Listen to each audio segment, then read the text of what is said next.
Comment faire le deuil d'une rupture?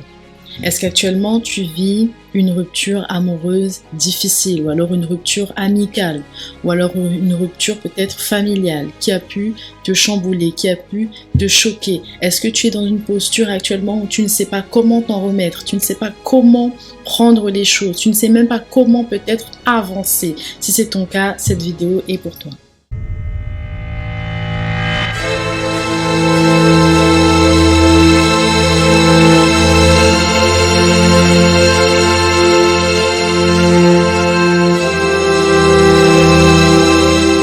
Bonjour à tous, je suis Emily B, Love and Life Coach, et aujourd'hui j'aimerais vous montrer comment est-ce qu'on fait le deuil d'une rupture.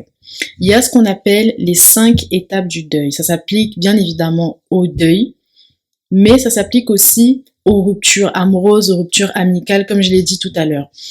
Il nous est tous arrivé de vivre des ruptures brutales, de vivre des ruptures choquantes, de vivre des ruptures auxquelles on ne s'attendait pas.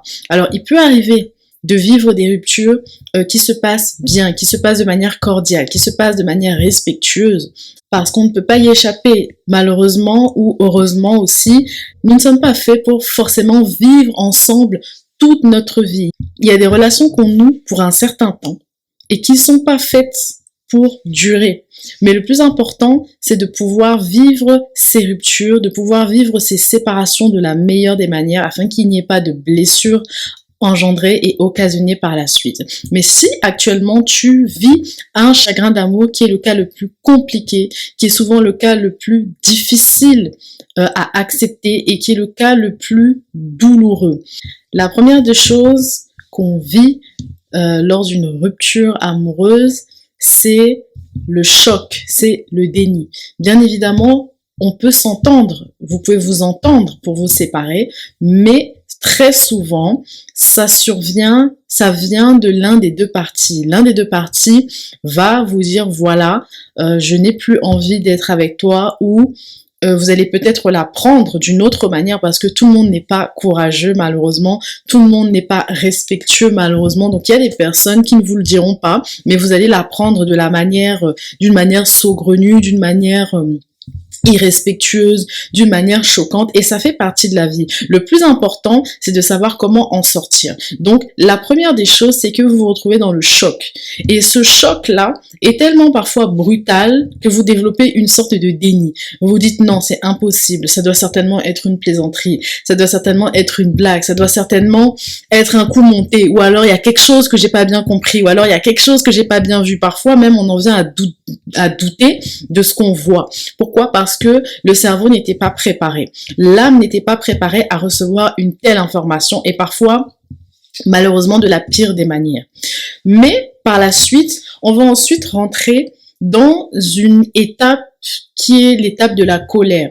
La colère, c'est quand on commence à se rendre compte de ce qui se passe. C'est quand on commence à se rendre compte que ce qu'on a vu est bien vrai. C'est quand on commence à se rendre compte que cette situation, il va falloir qu'on vive avec, il va falloir qu'on l'accepte, il va falloir qu'on avance en réalité. Mais encore une fois, le cerveau n'est pas préparé à ça. Le cerveau est pris de court, l'âme est prise de court. Donc, qu'est-ce qui se passe? On rentre dans la colère et on se dit, mais pourquoi est-ce que cette personne m'a fait ça? Comment elle a pu ou comment elle peut me traiter comme ça? C'est pas ce qu'on s'était dit, c'est pas ce qu'on s'était promis. Et là, vous rentrez dans une phase de colère en fait. Et c'est tout à fait normal, c'est tout à fait sain. Donc si actuellement, tu es dans une rupture et tu es dans la phase de colère, sache que c'est tout à fait normal. Bien sûr, il y a des manières saines d'évacuer la colère. Par le sport, par la prière, par la méditation, il y a des manières saines d'évacuer la colère. La colère devient malsaine lorsqu'on se met à se faire du mal à soi-même ou lorsqu'on se met à faire du mal aux autres, vous voyez. Mais la colère, c'est un sentiment, c'est une émotion qui, à la base, est censée être saine, mais surtout qui, à la base, est censée passer.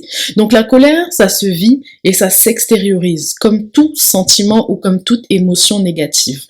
La troisième des étapes, maintenant, lorsqu'on passe ce stade de la colère là, c'est le marchandage. Parce que la colère va passer, on va commencer à reprendre nos esprits, mais malheureusement, le cerveau ou l'âme n'est pas encore prête ou prêt à accepter la situation. Donc, qu'est-ce qui se passe? On va rentrer dans une phase de marchandage. On va commencer à vouloir rentrer en contact avec la personne. On va commencer à vouloir supplier la personne. On va commencer à faire toutes sortes de tentatives pour pouvoir récupérer la personne. Ça n'arrive pas forcément dans tous les cas, mais ça arrive souvent. Si ça t'est arrivé, ne culpabilise pas, ne te sens pas mal, ne te sens pas nul, et ne te dis pas que tu t'es rabaissé. Dis-toi simplement que tu es un être humain et que tu as réagi comme tu le pouvais en réalité. Tu as réagi avec un cœur d'être humain et ce n'est pas une fatalité. Tu peux toujours te rattraper et tu peux toujours te relever et avancer. La parole de Dieu nous dit que, je paraphrase, le pire ce n'est pas de tomber, mais c'est de tomber sans se relever. Alors qu'est-ce que tu choisis? Peut-être que tu es tombé. Peut-être que tu t'es rabaissé, mais le plus important, ce n'est pas de t'être rabaissé, le plus important, c'est de te relever et de continuer à avancer. La quatrième des étapes, c'est l'étape de la tristesse, parce que lorsque tu as passé cette étape de choc, de déni, de colère, de marchandage, et que tu t'es rendu compte que ton marchandage n'a pas fonctionné, lorsque tu t'es dit peut-être que tu t'étais rabaissé, que tu avais fait des choses que tu n'aurais pas dû faire, tu auras rentré maintenant dans une phase de tristesse. Ou encore ce qu'on appelle le chagrin d'amour. C'est-à-dire qu'à ce moment-là, tu es en train de réaliser que cette situation est définitive. Tu es en train de réaliser que cette personne ne reviendra pas avec toi. Tu es en train de réaliser que cette personne a pris une décision et compte s'y tenir. Tu es en train de réaliser que tu vas devoir revoir ton avenir parce que lorsqu'on rentre dans une relation amoureuse, on imagine l'avenir avec cette personne. Mais lorsqu'on se sépare, il faut maintenant le plus difficile souvent, c'est de devoir réimaginer la vie, réinventer, entre guillemets, son avenir, revoir sa vision, en réalité. Mais, pendant cette étape de la tristesse-là, qui est encore un sentiment sain, bien évidemment, ou encore une émotion saine, on va commencer à se rendre compte que peut-être qu'on s'était trompé, peut-être qu'on avait mal vu les choses. Et, à ce moment-là, cette émotion qui est la tristesse, encore une fois, elle est saine à partir du moment où on la laisse monter et on l'évacue. Ça peut s'évacuer par des pleurs, ça peut aussi s'évacuer au travers d'échanges avec des personnes qui seront à l'écoute, ça peut s'évacuer par l'écriture, ça peut s'évacuer par la louange, par l'adoration, par le chant, par toutes sortes de choses. Encore une fois, ça peut aussi s'évacuer par la prière, par la méditation, mais ça peut s'évacuer d'une manière saine. La tristesse devient dangereuse et malsaine lorsqu'on rentre dans un cercle où on ne veut plus, on n'arrive plus à en sortir. C'est-à-dire que on passe notre temps à pleurer, on n'arrive plus à se lever pour aller au travail, on n'arrive plus à rien faire, on est couché toute la journée, on fait des crises de boulimie, des choses comme ça. À ce moment-là, la tristesse devient dangereuse parce que ça n'est plus juste une émotion, ça n'est plus juste un sentiment passager, mais ça va devenir la dépression. Et la dépression, malheureusement, lorsqu'elle s'installe, elle devient coriace, elle ne veut plus nous lâcher. Donc, lorsque vous passez par la tristesse, le plus important, comme je vous l'ai dit, c'est de laisser cette tristesse remonter à la surface, ne surtout pas l'occulter ou ne surtout pas faire semblant d'aller bien, non. Faire remonter cette tristesse à la surface, l'extérioriser, et lorsque ce sera fait, vous allez rentrer dans la dernière phase, qui est la phase d'acceptation.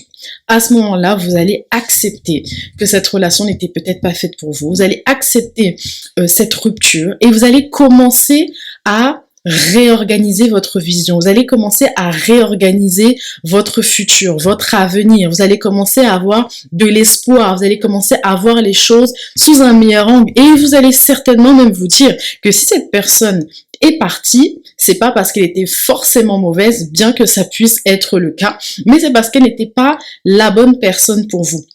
C'est parce qu'elle n'était pas la personne de votre destinée.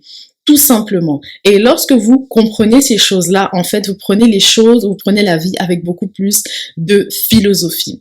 Vous savez, il peut arriver aussi qu'on tombe sur des personnes malheureusement dangereuses, qu'on tombe sur des personnes qui auraient pu nous détruire. Et lorsque ces personnes-là nous ferment la porte, quelque part, c'est comme un cadeau de la vie, c'est comme un secours de la vie. Et il faut réussir à prendre les choses avec le plus de recul possible pour comprendre qu'en fait, une porte de fermée, c'est 10 nouvelles portes d'ouvertes. J'ai pas envie de dire un de 1 de partir, 10 de retrouver, non.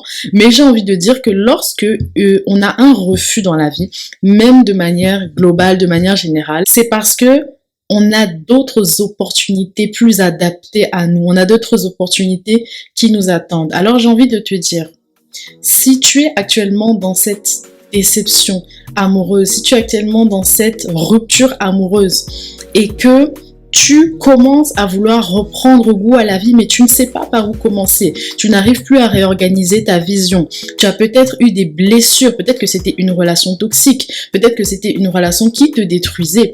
Et quelque part, la vie t'a donné un coup de pouce en te séparant de cette personne-là. Contacte-moi, clique sur le lien dans la barre de description et je me ferai un plaisir de t'écouter lors d'un appel découverte afin de te proposer un accompagnement adapté à ta situation. Alors j'ai plus qu'à te dire, à très vite.